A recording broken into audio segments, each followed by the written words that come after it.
akwai wani mukami da za ka kai a rayuwa har ta kai ga an yaye maka sallah baki ɗaya. Manya. Kuma addu'a su mustajaba. Manya.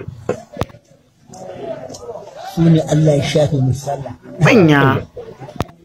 Wanda yake da mukamin ruhu. Ko ya sallah ko kai sallah wani ya kai wani mukami ake hawa kwana 40 ba a sallah a ciki. Allah ya tsinewa mai ƙarya. To masu mukamin ruhu su suka san wannan matsayi. Manya.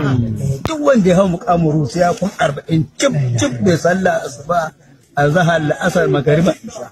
Allah ya tsinewa mai ƙarya. Zaman sa